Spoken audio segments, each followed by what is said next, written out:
कि एक विधवा ब्राह्मणी थी, वो उसने शर्म के मारे गिर, उसका विधवा का बच्चा हो गया। उसके विधवा का माँ का बाप का उसका कितने नाम गाम तो बता दो। ऐसे सट्टे मारे मूर्ख बना रखा था हमारे को, सारी झूठ बोल रखी थी, भगवान को कौड़ी सिद्ध कर दिया और कौड़ियों को लाल बता रखा था। और वो कंवारी गायों से दूध पीता है, वो कंवारी गायें दूध देती है। तो ये लीला परमेश्वर कबीर जी ने की थी और आज तक किसी ने करी हो बता दो। और किसी का नो प्रमाण ऊपर तो चलकाया और सह शरीर चला गया वापस, एक दिखा दो जिनको हम भगवान मानते थे, राम श्री कृष्ण का दिखा दो।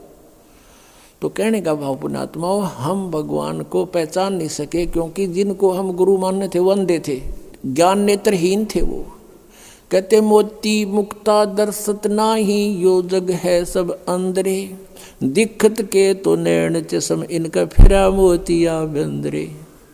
किसी को मोतियाबिंद हो जाता है, उसकी आंखें स्वस्थ दिखाई देती हैं और उसने दिखता कते नहीं, नपट अंधा होता है, ब्लाइंड मैन होता है वो। तो इसी प्रकार ये ज्ञान नेत्रहीन थे और दिखे थे चतुर, क्योंकि संस्कृत जाने थे। एक भाषा के जान लेने से उसमें लिखे हुए गूढ़ रहस्य को नहीं समझा जा सकता। अब हम हिंदी जानते हैं, मान ले किसी फॉरेनर ने आके हिंदी सीख ली और इसको तुलसीदास करित रामायण को ले गया वहाँ पर अपने देश में, और उसने अक्षर पैर का पता नहीं, राम कौन था, रावण कौन था, सीता कौन थी, कुंभकर्ण कौन था, भाई विभीषण कौन था, तो उन्हें पता नहीं कि अटके बट मारेगा। एक सिद्धि के जान लेने से उस कथा को वो कैसे सुलझा सकता है जो चौपाइयों में लिखी है।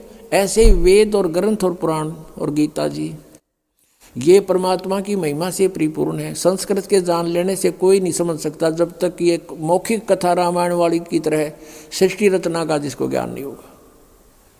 और वो सृष्टि रचना खुद रचने वाला ही बता सकता है। ठीक ठीक, अभी तक तगड़मबाजी बढ़ा रहे थे, अब प्रसंग जो आ रहा है वहीं पर आते हैं। क्या बताते हैं